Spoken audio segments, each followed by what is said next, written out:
Welcome to today's video. In this story, we'll dive into a powerful and eye-opening scenario that highlights the dangers of racial profiling and the deep consequences it can have on both individuals and society. It all begins with a routine traffic stop by Officer Gerald Witman, but what appears to be a simple case of suspicion soon spirals into a life-altering event for both him and the driver, Michael Adams. As we follow the events unfold, we'll see how bias and prejudice can cloud judgment, leading to devastating consequences, both personal and professional. But this story isn't just about one officer's mistake. It's about accountability, the pursuit of justice, and the need for real change in our systems. By the end, we'll reflect on the lessons learned and how one moment of misunderstanding can spark a movement for reform. Stay tuned to see how this powerful story unfolds. Meet Officer Gerald Witman, a seasoned cop who's seen it all during his years on the force. With his strong sense of duty and experience, he's always been quick to trust his instincts. On this particular day, however, something feels off. As he sits in his patrol car sipping his coffee, a sleek red Mercedes-Benz glides by, catching his attention. It's not just the car that stands out, but the driver behind the wheel, a seemingly ordinary man dressed casually in a white t-shirt and shorts. Gerald's eyes narrow as he watches the car pass. His gut tells him something doesn't add up. A luxury car in this neighborhood? And the driver's attire doesn't seem to match the vehicle. Fancy car, dressed like that, Gerald mutters to himself. The thought lingers in his mind as he slowly turns on his siren, ready to follow the car. What is this man up to? Gerald's suspicion grows, but he can't quite place why. His instincts are on high alert, but is he about to make a dangerous mistake? Gerald flicks on the siren, pulling out to follow the red Mercedes. The car slows down and obediently comes to a stop. As Gerald approaches the vehicle, his hand instinctively rests on his holster.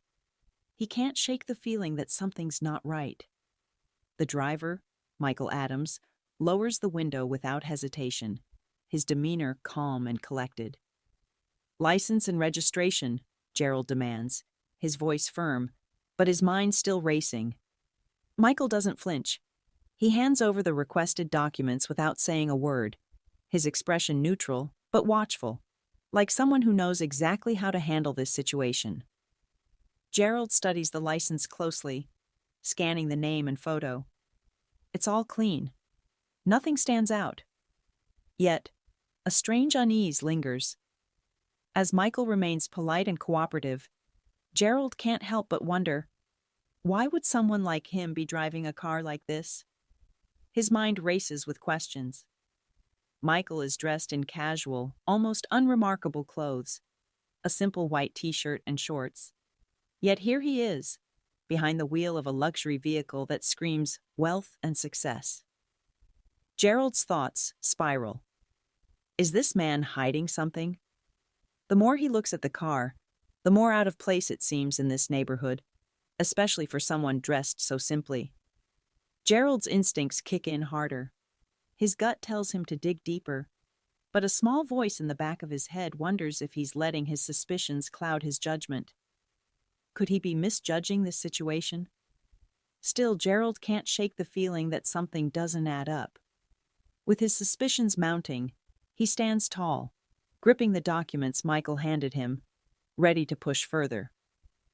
Gerald walks back to his patrol car, still uneasy, and picks up the radio to call in the license plate for a background check.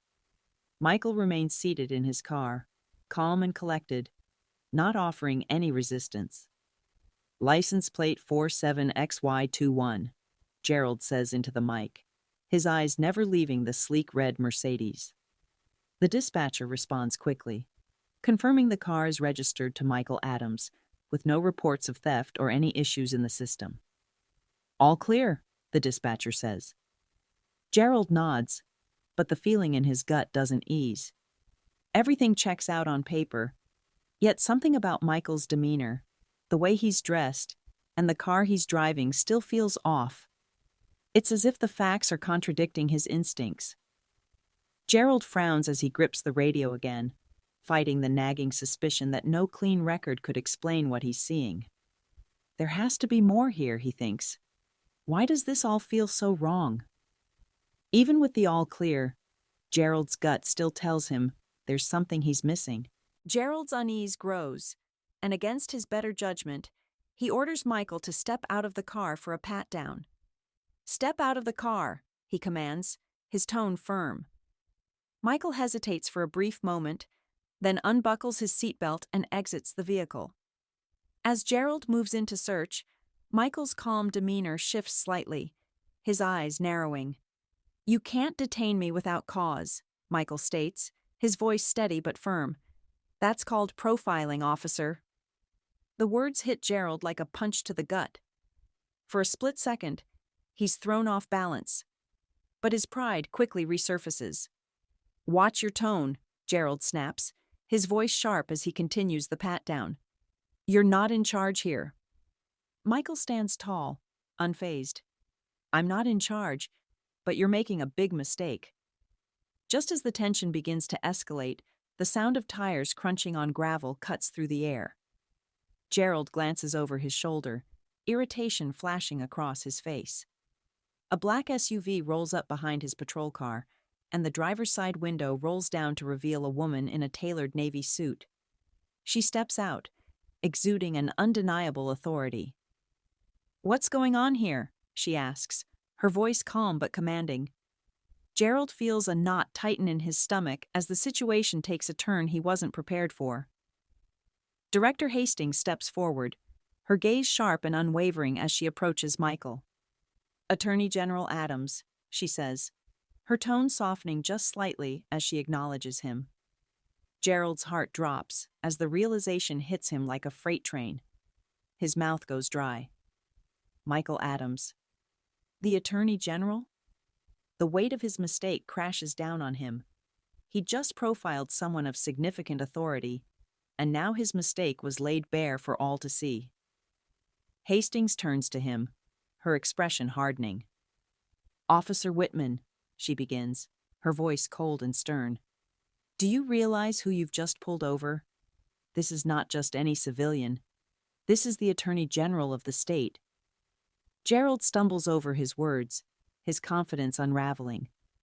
I didn't know, ma'am," he mutters, his face pale with the realization of how badly he'd misjudged the situation. Hastings' eyes narrow as she continues. "You're not just questioning him because of his car or his attire. You're profiling him based on race. Do you know what that means?" Gerald stands there, speechless, as Hastings' words sink in. "This is unacceptable," she says, her voice filled with authority. "You'll have to answer for this. Internal Affairs is already reviewing your actions." Gerald stands frozen, the weight of the consequences settling in as the reality of his actions begins to unfold. The body cam footage from Gerald's encounter with Michael Adams spreads like wildfire across social media. Within hours, the video goes viral, sparking outrage and protests outside the Montgomery Police Department. People demand accountability for what they call another instance of racial profiling, rallying behind Michael's experience. News outlets pick up the story, broadcasting every detail of Gerald's past, with his suspension quickly following. The investigation into his conduct moves swiftly, and it's clear that the public is not backing down. By the end of the week, Gerald is officially terminated from the force. His career is in ruins, his reputation shattered. Meanwhile, Michael, unbowed by the incident, steps into the spotlight, becoming a vocal advocate for justice and police reform. He uses his newfound platform to push for legislation against racial profiling, calling for change that addresses the systemic issues in law enforcement. Michael's story serves as a beacon of hope for those who faced similar treatment, and his work becomes a rallying cry for those seeking real, lasting change in the justice system. What started as a tragic misstep for Gerald becomes a catalyst for a movement that demands accountability and reform. As the fallout from the incident continues, Danny Hayes, the rookie officer who had been in the patrol car with Gerald makes a difficult decision. Disillusioned by what he's witnessed and unable to reconcile the actions of his partner with the ideals he once held, Danny resigns from the police force. The experience has shaken him to the core, and he realizes that the very system he swore to protect may be complicit in perpetuating injustice. Meanwhile, Michael's journey takes on a new purpose. He transforms from a victim of racial profiling into a powerful advocate for police reform. With his voice amplified by the attention the incident garnered, Michael pushes for meaningful change, legislation that seeks to end discriminatory practices and create accountability within law enforcement. His story becomes a symbol of resilience and hope for those who faced similar prejudices. In the end, the consequences of Gerald's prejudice and poor judgment are far-reaching, but they also highlight the urgent need for reform. The importance of accountability, both for law enforcement and society, is clear. Systemic change is not just necessary, it's long overdue. Michael's efforts to bring about that change will resonate far beyond this one encounter, pushing the conversation about racial profiling and justice into the national spotlight. This story teaches us a powerful lesson about the dangers of racial profiling and how it can lead to harmful consequences, not just for individuals, but for entire communities. Gerald's hasty judgment and bias ultimately cost him everything, but the real cost is borne by those who face discrimination daily. It serves as a stark reminder of the urgent need for systemic change within law enforcement and the importance of holding officers accountable for their actions. The story of Michael Adams shows us the power of using one's platform to advocate for justice and reform, pushing us all to take a stand against prejudice and work towards a fairer, more just society. If this story resonated with you, don't keep it to yourself. Share it with your friends and family so we can keep the conversation going. And if you want to hear more powerful stories like this one, make sure to subscribe to the channel and turn on the notification bell so you never miss an update. Thank you for watching, and remember, together, we can make a difference.